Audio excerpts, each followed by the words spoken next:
중앙아프리카의 콩고 민주공화국 사람들이 오늘 우리 중앙선거관리위원회를 항의 방문했습니다. 자기들 나라의 부정선거를 막아달라는 건데 왜 우리 선관위를 찾아온 건지. 2018년 8월 9일 콩고의 프리덤 파이터즈라는 단체에서 뜬금없이 한국에 방문합니다. 대표단 중에 한 명인 모랑길라 알랭은 카메라 앞에서 분명하게 못 박습니다. 콩고 선거에서 문제가 하나라도 생기면 그건 미루 시스템즈의 책임이다라고요. 미루 시스템즈는 경기도 성남에 있는 한국의 전자투표 장비 회사입니다. 콩고 사람들이 자기 나라 12월에 대통령 선거를 4달 정도 앞두고 한국을 찾아온 건데요. 대체 뭐가 문제였을까요? 미루 시스템즈는 콩고의 선거 관련 장비, 전자투표기와 위성 결과 전송 시스템을 합쳐서 약 13만 대, 그리고 7,200만 장의 투표 용지까지 선거 비품을 콩고에 납품합니다. 다시 하나만 짚어볼게요. 전자투표기뿐만 아니라 위성 결과 전송 시스템도 함께 납품합니다. 이 미루의 콩고 선관위 납품건에 대해서 더 센트리라는 아프리카 부패자금, 전쟁 자금을 추적해서 폭로하는 민간 기구가 있거든요. 설립자 중 한 명이 배우 조지 클루니입니다. 근데 이 단체에서 미루 시스템즈에서 콩고 선관위에 제출한 기술 사양 문서를 직접 입수해서 미국 보안 전문가들이랑 아르헨티나 연구자들에게 뜯어보게 만들거든요. 여러 가지 문제가 발견되는데 첫 번째가 유권자가 터치스크린으로 후보를 고르면 그 종이에 인쇄를 하면서 QR로 저장을 해요. 근데 이 QR을 보면 누가 이 후보를 찍은 건지 알 수 있어서 비밀투표의 원칙이 깨질 수 있다는 거였어요. 두 번째가 기계 옆에 USB 포트가 있었는데 거기 꼽힌 USB를 바꿔 끼우면 결과를 바꾸거나 악성 코드를 심을 수 있고 기계에 달린 2G의 3G 통신은 전송 도중 가로채거나 변조할 수 있다는 거였어요. 세 번째가 이 기계는 2014년 나온 구형 안드로이드 기반이라서 보안 패치가 이미 종료된 상태였다는 거였고요. 마지막으로 가장 충격적인 건 이 기계는요 2016년에 아르헨티나에서 보안 문제로 이미 퇴짜 맞은 모델을 언어만 스페인어에서 프랑스어로 바꿔서 팔았다는 거였어요.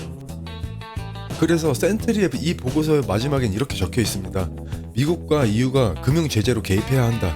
선거도 안 했는데 이건 금융 제재감이라고 못 박은 거예요. 이 센트리 외에도 이 거래에 대해서 경고를 한 국제기구나 기관 및 언론은요 이렇게 있습니다. 말 그대로 누가 봐도 마탱이가 가버린 상황이었다는 거죠. 이제 콩고로 가볼게요. 대선 당시 상황에 콩고 대통령은 이미 2001년 취임해서 2016년 임기가 끝난 독재자 카빌라 대통령이었는데요. 대표적 친중 정치인입니다.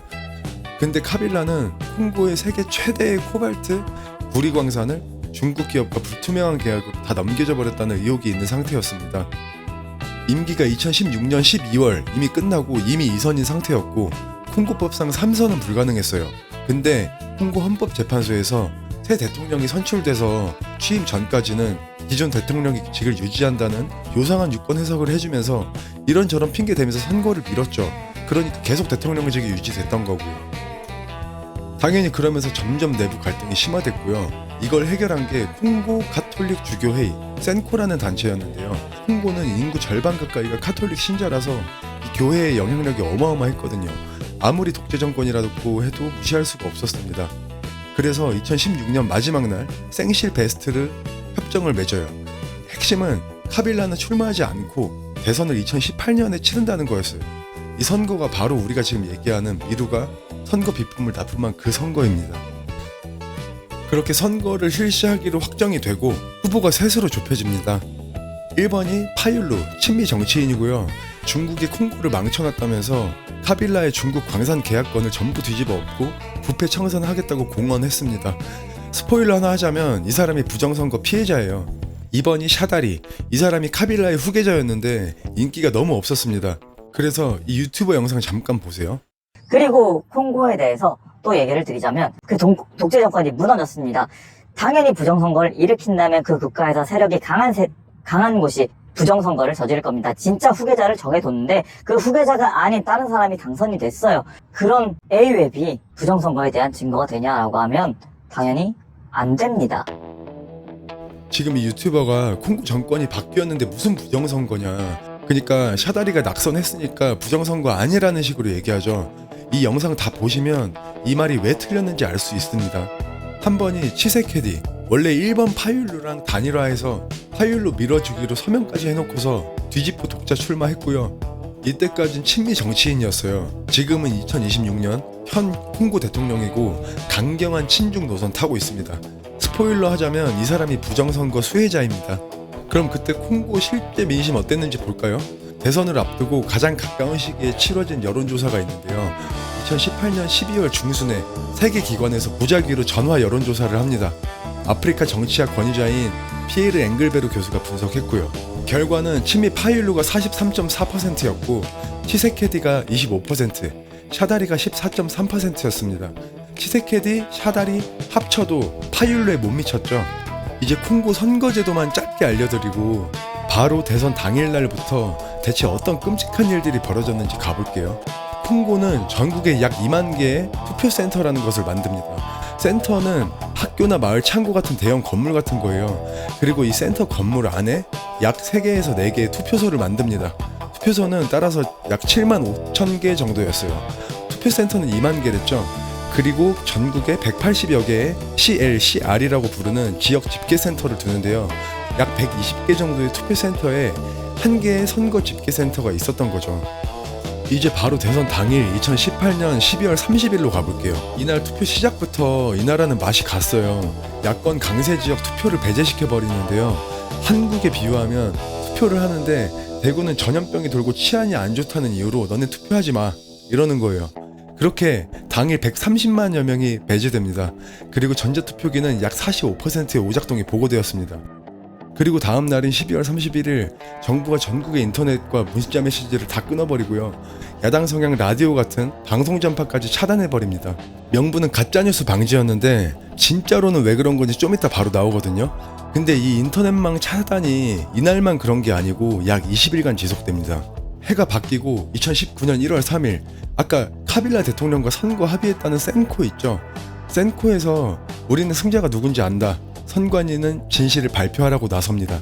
간단하게 얘기하면 센코에선 한국의 부방대처럼 관측단을 만들어서 전국 투표소에 보내놓은 상태였거든요. 근데 이 센코는 자기들이 당선자 누군지 안다는 얘기를 하면서 당선자 이름도 얘기 안 했고요. 구체적 수치도 당연히 얘기 안 했습니다. 그리고 1월 8일 다른 시민선거단체 시모셀 부방대2라고 할게요. 49개의 선거의 중대 결함을 터뜨립니다. 그 중엔 수개표 결과랑 기계 집계 결과가 다르다는 것도 있었고요. 1월 10일 선관위에서 드디어 선거 결과를 발표합니다. Well, that's the focus of our discussion tonight. Felix Tshisekedi has been announced as the provisional winner of elections in the Democratic Republic of Congo. 치세케디 38.57%, 파율루 34.8%, 샤다리 23.8%로 치세케디 당선이었어요. 그리고 그 즉시 센코는 우리 데이터와 정면으로 배치된다고 반박합니다. 1월 12일 파율루는 즉시 헌법재판소에 당선 무효 소송을 냅니다. 선관위 서버 숫자 말고 전국 투표함 종이표를 다시 세자는 거였고 실제 콩고법상 그게 맞는 거였습니다. 어쨌거나 전면 재검표를 요구한 거죠. 1월 15일 이날 진짜 핵폭탄이 터집니다. 콩고 선관위 내부자가 중앙 서버의 데이터를 빼냈고요. 외신 3곳, 파이낸셜 타임즈, 라디오 프랑스, TV5 몽드에 동시에 넘겼거든요. 전체 투표자의 86%의 데이터가 담겼었고요. 이 데이터는 파율루가 59.4%로 당선이었습니다. 그리고 1월 18일 정말 이례적으로 아프리카 연합 당시 의장이던 르완다 카가메 대통령 주재로 정상회의가 열리고 콩고 대선 최종 결과 발표를 보류하라고 합니다. 그리고 정상급 대표단을 콩고로 급파하겠다는 의견을 냅니다. 근데요, 파견단 도착 전 1월 20일 콩고 헌법재판소에서 파율루의 당선 무효 소송은 결정적 증거가 없다면서 기각시키고 재검표도 거부합니다. 그리고 치세케디 당선을 최종 확정해버려요. 그럼 이제 대충 맥락은 따라오셨죠? 이제 딱 한 단계만 더 깊게 들여다볼게요. 아까 1월 3일 센코라는 카톨릭 단체, 자기들이 데이터 있다고 했죠. 콩고는 학교 같은 큰 건물이 투표센터로 지정되면 각 공간을 3개에서 4개 정도 할당해서 투표소로 만든다고 했잖아요. 콩고 법상 모든 투표소는 거기서 모인 투표지를 직접 수개표해서 PV라고 부르는 개표 결과표를 각 투표소에 게시하게 돼 있어요. 근데 이 센코에서는 약 4만 명의 부방대를 2만여 개의 투표센터에 전부 보낸 거예요. 그러면 어차피 투표소 3-4개라도 같은 센터에 있는 거니까 거기서 수개표 끝난 투표소 거는 결과 집계표를 붙여놓잖아요. 그거를 전부 취합한 거죠. 완전 수동으로 한 거고 그래서 1월 3일날 자기들이 결과를 안다고 발표할 수 있었던 거예요. 그리고 이 비율도 선관위 유출 자료랑 비슷했어요. 파일루가 약 60%로 이긴다는 내용이었거든요. 그럼 유출 자료로 가볼게요. 1월 15일 폭로된 콩고 선관위 내부 유출 자료에서 파일루가 약 60%로 이겼다고 했었죠. 그러면 여기서 들어야 하는 합리적인 의심은 뭐냐면, 야, 센코는 이미 1월 3일 파일루가 60% 정도로 득표로 이긴 걸 알았으니까 적당히 비슷한 자료 만들어서 1월 15일 방송국에 뿌린 거 아니야? 이런 의심 들 수 있죠. 근데 센코는 각 투표소별 합산 결과를 수기로 더한 값만 갖고 있었는데, 이 유출된 데이터는 투표소 고유 번호, 투표 치러진 센터, 기관 이름까지 빼곡히 박힌 가공되지 않은 데이터였습니다. 데이터의 소스와 질 자체가 아예 달랐다는 거고요. 두 번째로 뉴욕대 콩고 연구소와 파이낸셜 타임즈 데이터 과학자들이 이 콩고 선관위 유출 데이터를 직접 검증했어요. 그 방법 중 하나가 벤포드의 법칙이었는데요. 쉽게 말하면 수학적 거짓말 탐지기 같은 거거든요. 사람이 아무리 정교하게 꾸며도 이 법칙 앞에선 인위성이 들킬 수밖에 없는데, 유출 데이터 그리고 센코의 데이터 모두 조작 흔적이 없는 자연스러운 분포였다는 거죠. 여기까지 봤는데 콩고 부정선거는 음모론이라는 생각이신가요? 아니면 그럴 법하긴 한데 아직 확실하게 드러난 게 없잖아, 이런 생각이신가요? 아니요, 콩고 부정선거는 주범이 자백을 한 사건이에요. 알고 계셨던 분 있나요?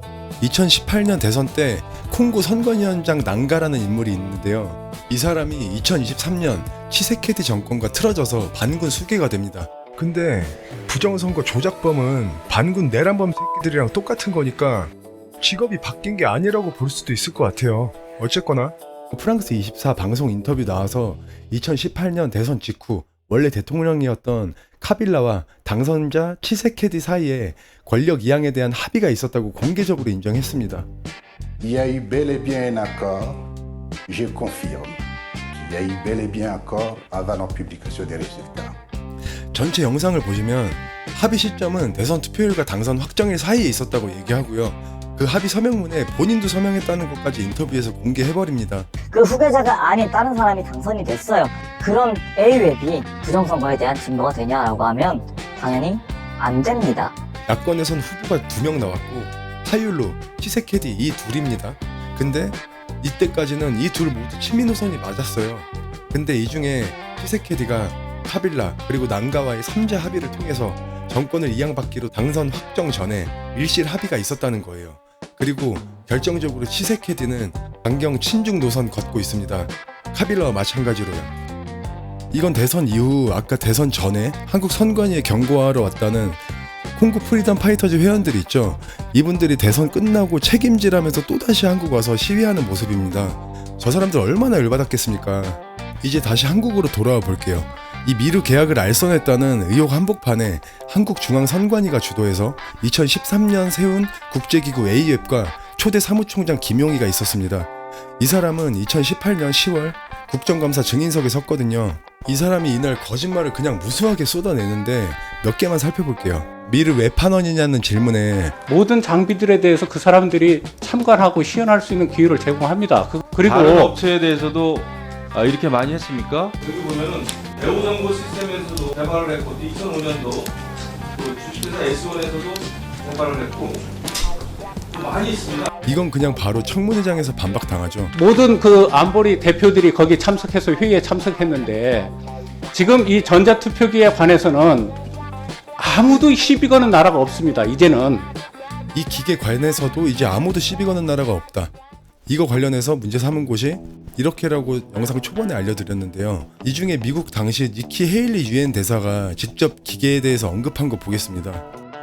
우리는 콩고에서 단 한 번도 사용된 적 없는 전자투표 시스템을 고집하는 선거관리위원회의 태도에 깊이 우려하고 있습니다.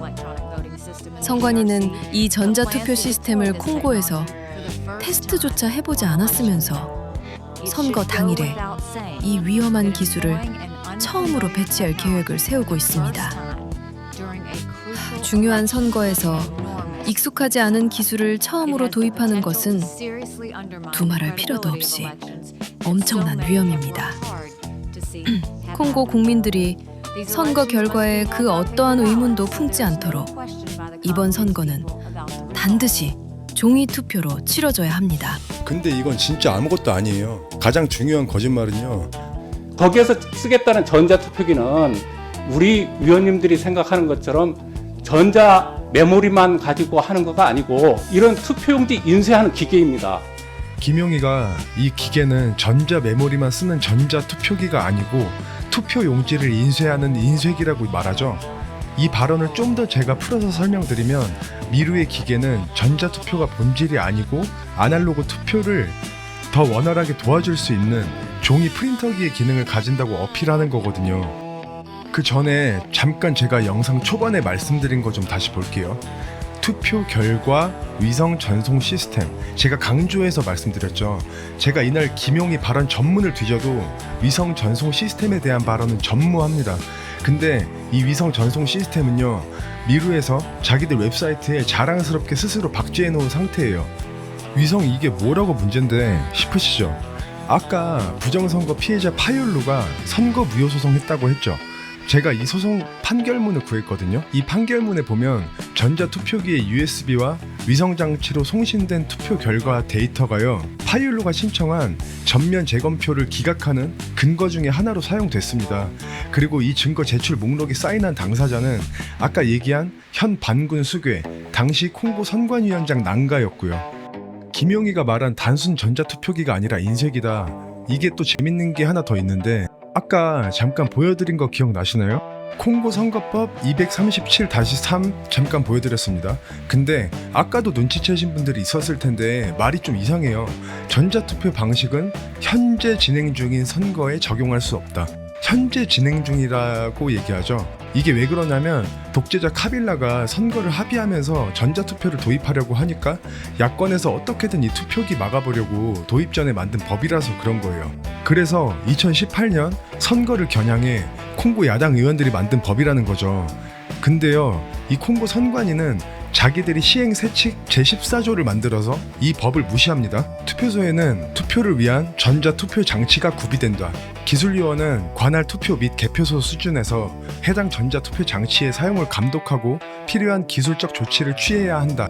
근데 하위법인 콩고 선관위 규칙으로 상위법인 콩고 선거법을 무력화시켰다는 건데, 거기 사용된 논리가 저 김용희의 발언이랑 똑같거든요. 전 콩고 선관위원장 뉴욕대 콩고 연구소에서 발표한 자료 보면 이 기계는 오직 프린터일 뿐이다 라고 명시되어 있죠. 데자뷰 느껴지시죠? 제가 잘 아는 어떤 나라는 선거법 사전투표 관리관 칸에 자신의 도장을 찍으라고 되어 있는데 하위법인 선관위 규칙으로 인쇄 날인으로 가름할 수 있다고 만들어서 상위법을 무력화시키는 그런 어이없는 나라가 또 있거든요. 생각해보면 콩고나 그 나라나 이게 가능하려면 기본적으로 사법부를 장악해야겠죠. 그래야 이 속보이는 뻔한 짓을 합법으로 위장시킬 수 있으니까요. 이 두 나라 모두 어디 같은 곳에서 컨설팅이라도 받은 걸까요? 콩고에 대해서 마지막으로 정리해보겠습니다. 대선 전 여론조사, 센코 4만 명이 직접 수집한 투표소의 자료, 그리고 내부 유출 자료 모두 파율루의 승리를 가리켰죠. 주범이 자백을 하기도 했고요. 수많은 단체와 기관에서 이 전자투표기 위험하다고 했어요. 근데도 A웹과 미루는 이 전자투표기 수출을 결국 밀어붙였죠. 그 결과는 어떻게 됐나요? 그리고 콩고는 2023년 12월 대선에서도 이 미루 전자투표기를 썼고요. 2018년 선거 때보다 더 개판났다는 것까지만 알려드릴게요. 이 영상은 한미공조 국제수사냐, 국내 특검 국정조사냐라는 주제로 만든 영상의 첫 번째 시리즈입니다. 영상이 좀 길어질 것 같아서 3개에서 4개 정도로 나뉘어 올라갈 것 같다는 거 미리 말씀드립니다. 다음 영상 살짝 스포하자면, 아까 자기가 합의해서 치세케디를 대통령 만들어줬다고 자백한 전 콩고 선관위원장 난가 있죠. 이 사람 포함 콩고 선관위 수뇌부 3명이 2019년 미국 재무부한테 금융 제재 받았거든요. 미국은 남의 나라 남의 선거에서 일어난 일인데 무슨 근거로 그랬을까요? 다음 영상은 이 질문부터 시작합니다.